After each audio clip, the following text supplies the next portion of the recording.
Hola a todos. Comenzamos el módulo 4 tratando un tema apasionante de la historia de Roma, que es cómo acabó la República y cómo empezó el Imperio, de César a Augusto. Hablamos en el anterior vídeo sobre el malestar social de los últimos tiempos de la República y comentamos las múltiples guerras y conflictos civiles que hubo. Nombramos los asesinatos de Tiberio y Cayo Graco, la guerra social, la guerra civil, la guerra servil, que es una revuelta de esclavos que protagonizó Espartaco en el año 73 y que costó el empleo de un ejército y de un cónsul para derrotarlo. Pero al acabar estos conflictos, en realidad en Roma se habían formado dos grandes grupos de presión que al final se enfrentaron en la guerra civil más importante que había sufrido la República Romana hasta ese momento.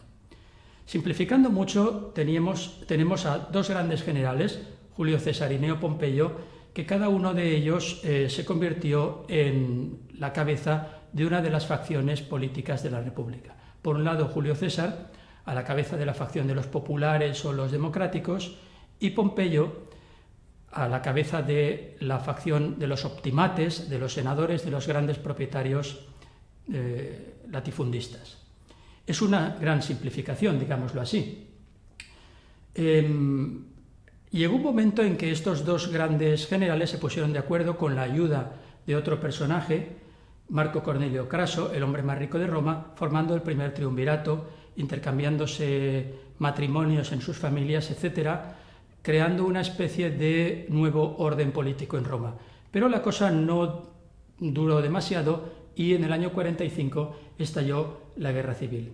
La guerra civil acabó con la victoria de Julio César y la muerte de Pompeyo, que fue asesinado por el rey de Egipto Ptolomeo, y a consecuencia de esta victoria Julio César fue nombrado dictador con amplios poderes. Intentó una reforma política, por ejemplo, intentó aumentar el número de senadores de 300 hasta 900 para hacer participar a la nobleza provincial, a las clases medias, digámoslo así, pero un grupo de senadores aristócratas que veían con malos ojos esta participación más amplia de las clases medias en la política, lo asesinó en nombre de la antigua libertad aristocrática. Son los llamados tiranicidas, Bruto y Casio. El pueblo de Roma, cuando César fue asesinado, corrió a vengarse de los tiranicidas y los herederos políticos de César aprovecharon el momento para hacerse con el poder. De modo que la muerte de César volvió a separar a la República, o lo que quedaba de ella, en dos grandes grupos. Por un lado, los herederos políticos de César. Marco Antonio, su lugarteniente, Marco Emilio Lépido, un general importante de su grupo, y Cayo Octavio, su sobrino, heredero político y heredero también legal. De hecho, fue adoptado por testamento, una cosa que se solía hacer en Roma, y tomó el nombre de su padre adoptivo póstumo. Así que Cayo Octavio se llamó Cayo Julio César Octaviano. Por otro lado, la facción de los tiranicidas, los que representaban la aristocracia más, digamos, tradicional, cuyos jefes eran Marco Junio Bruto y Cayo Casio Longino. Estas dos fracciones, después de algunas luchas y tanteos, se enfrentaron sobre todo en la batalla de Filipos en Macedonia, donde ganaron los representantes de, digamos, el bando político de los herederos de César. Y fue sobre todo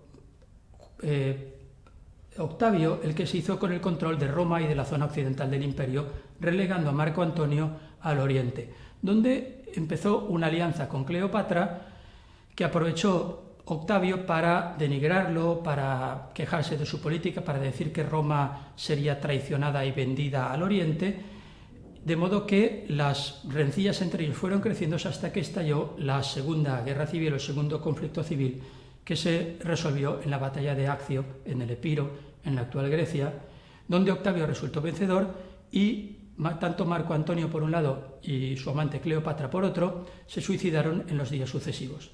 Quedó así Octavio dueño absoluto del poder en Italia y poco a poco fue acumulando, sin cambiar la constitución republicana, acumulando poder, acumulando títulos, el título de Augusto, que es un título religioso, el título de Princeps, que le daba derecho a hablar en el Senado al primero, el título de Imperator, que le daba el control del ejército, para crear, sin desmantelar las estructuras republicanas, un gobierno nuevo. Había nacido el Principado, que más tarde se convertiría en hereditario y que ocuparía los primeros siglos de nuestra era.